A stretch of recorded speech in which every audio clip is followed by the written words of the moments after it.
وَتَرَكْنَاهُمْ وَهُمْ يُصَلُّونَ.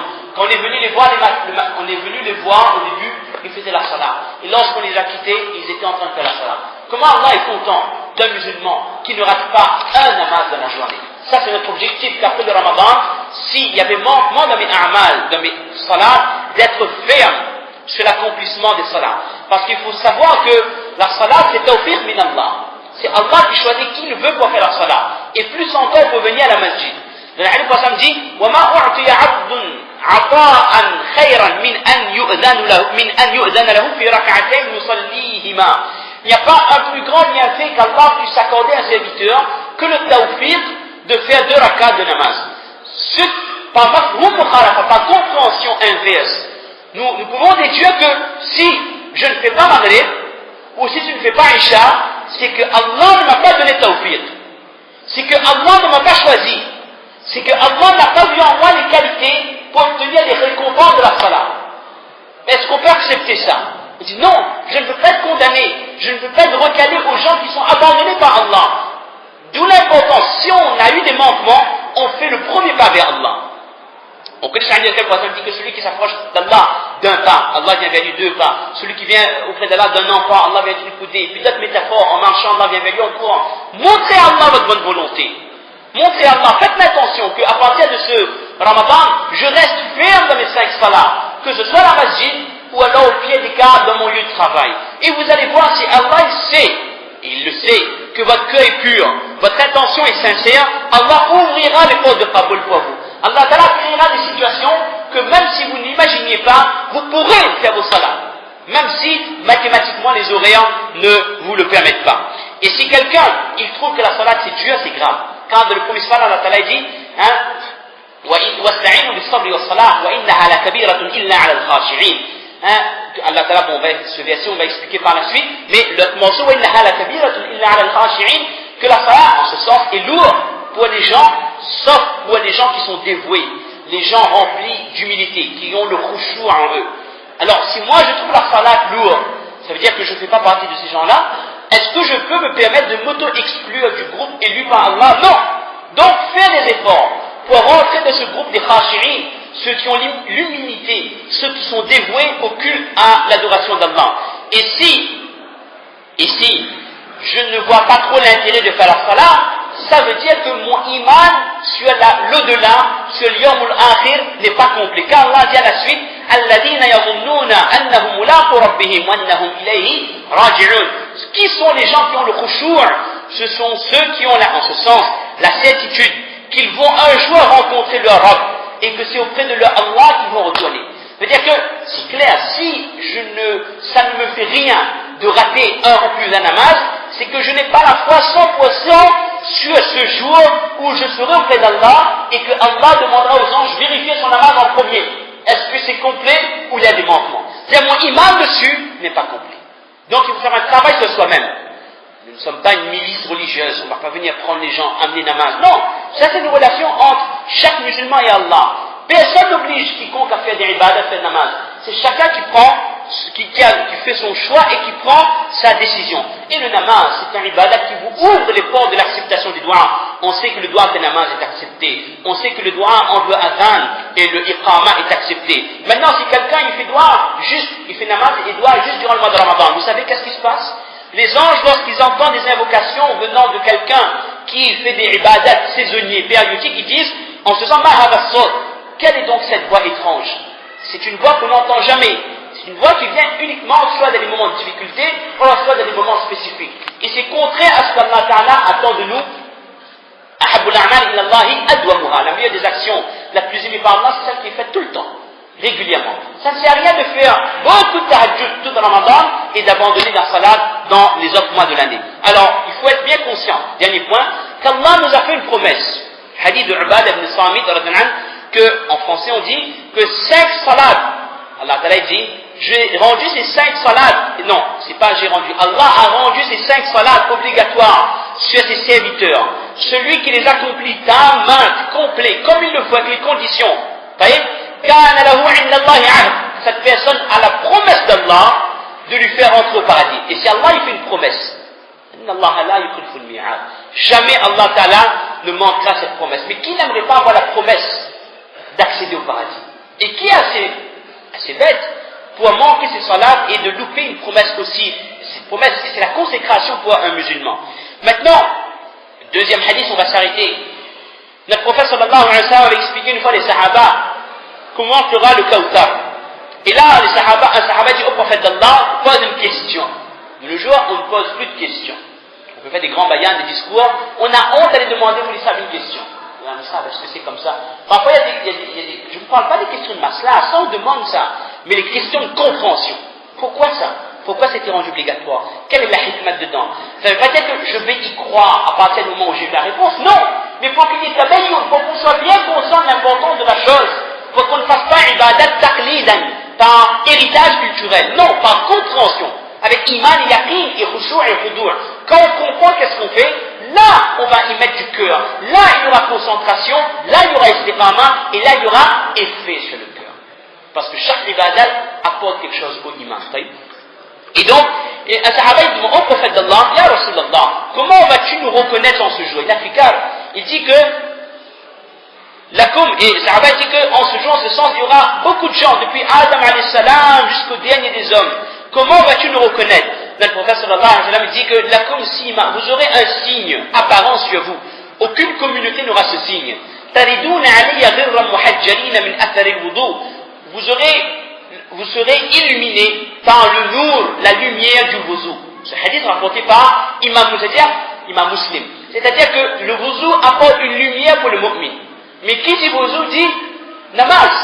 Et ce n'est pas les wudu de Ramadan, c'est les wudu des namaz de toute l'année. Et autre situation également, le prophète sallallahu alayhi wa sallam a dit que lorsque la communauté sera appelée en premier devant toutes les communautés, là le prophète dit que les autres communautés nous regarderont, les communautés de Moussa, de Isa, de Ilias, de Nouh, etc.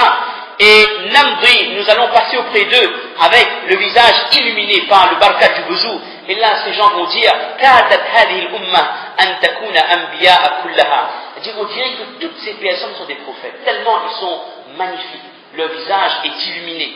Ça, c'est le barkat du wudu qui vient avec la salat, hadith rapporté par Imam Ahmad ibn Hanbal, rahimahullah. Alors maintenant, ça c'était le message concernant la personne qui n'était pas prête, qui n'avait pas isti'adab pour faire sa salat régulièrement. Alors dans ce cas, commencez peu à peu. Si c'est Dieu de venir à masjid 5 fois par jour, on commence à faire le namaz à la maison. Je sais que certains ne vont pas aimer, mais commençons par peu à peu. Premier pas, faire mes namaz chez moi. Et puis peu à peu, venez Maghrib, venez un Isha. Et puis gardez le Fajr pour la fin si c'est difficile. Peu à peu, essayez de progresser en demandant à Allah dua de vous accepter pour l'accomplissement de cette salat. Et faire la salat et y rester ferme. Quand Allah a dit, wastabir alayha, restez ferme, faites preuve de patience et endurance et faites continuellement la salat. Maintenant, la personne, en 2 minutes, qui fait cette salat, ce qui est le cas de la plupart des gens, alhamdulillah, entre nous. La personne qui fait déjà sa salat, maintenant, à nous aussi de prendre des résolutions, parce qu'il y a toujours une marge de progression. 30 secondes, on termine. Il y a toujours une marge de progression dans la salat. Si je fais déjà mes 5 salats, prendre l'habitude de venir le maximum de fois à la masjid. Essayons de faire la salat à la masjid, sauf dans les cas de nécessité. Maintenant, si on vient déjà à la masjid, qu'on fasse le niyat d'avoir le takbir oula, une marge de progression. Si on a toujours takbir oula, faire le nécessaire de venir et d'avoir le premier saf, sachant qu'est-ce qu'il y a comme récompense. Si on a le premier saf, faire le niyat de venir 5 minutes avant pour faire les sunnat, les rawatib, avant les faraz.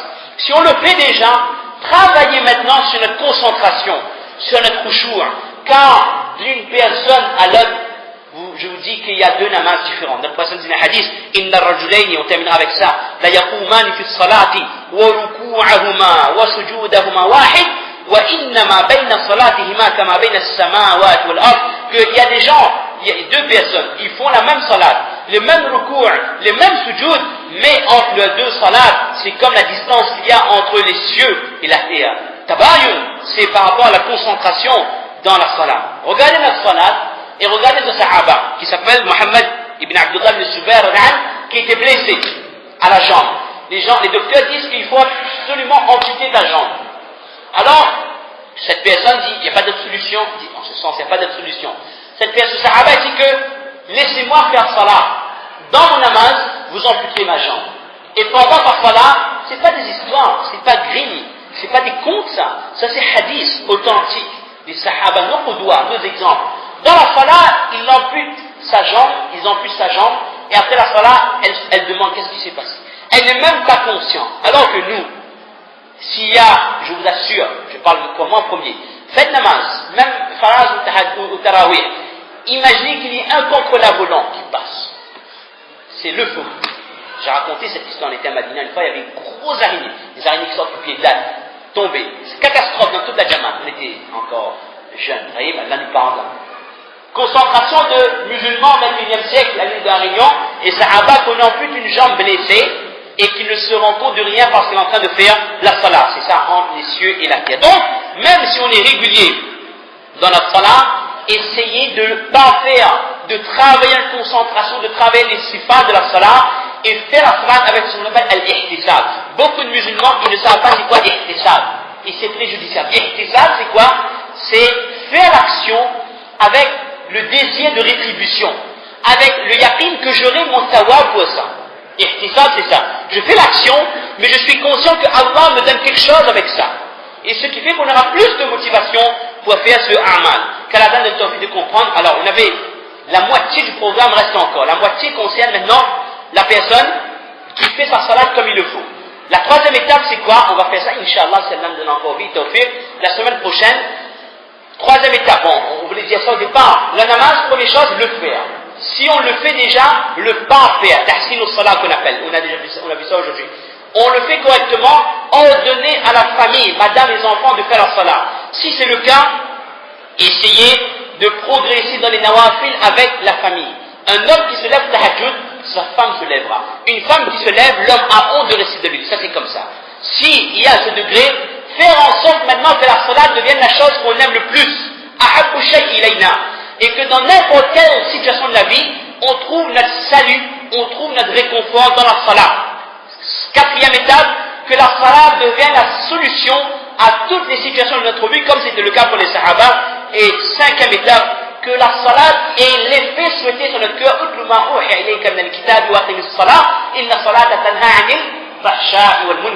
Que la salat que nous accomplissons nous permette de rester toujours éloignés de toutes choses haram. Et pour concrétiser ce hadith, on va terminer avec ça, dans lequel le prophète sallallahu alayhi wa sallam dit, en ce sens, Man lam tanhahu salatuhu an al-fahsha'i wal munkar, fala salata lahu. Il n'y a pas une véritable salat pour un musulman dont cette prière, pour un musulman pour lequel la prière ne l'empêche pas, ne devient pas un frein pour l'accomplissement des péchés. Qu'Allah donne la possibilité de rester ferme sur ces 5 salats durant ce Ramadan, mais même après le Ramadan, et que s'il y avait des manquements en nous, qu'on accomplisse nos qazas et qu'on fasse une niyyat de faire notre salat istiqama, de progresser dans notre dévotion, dans notre khushu', dans notre khudu', dans la concentration de la salat, et de faire fikal pour notre épouse, pour nos enfants, pour notre famille, pour notre entourage, que chaque musulman accomplisse ces 5 salats régulièrement. N'oublions pas de faire beaucoup de doigts au moment de rompre le jeûne. Le prophète me dit que chaque jeûneur a au moins un doigt qui est accepté par Allah au moment de rompre son jeûne. Demandons à Allah pour notre dîn, pour notre dunya, pour husn khatima, pour notre famille, pour notre santé, pour notre travail, pour toutes les choses qui nous passent par la tête. وما توفيقي إلا بالله سبحان ربك رب العزة عما يصفون وسلام على المرسلين والحمد لله رب العالمين جزاكم الله خير.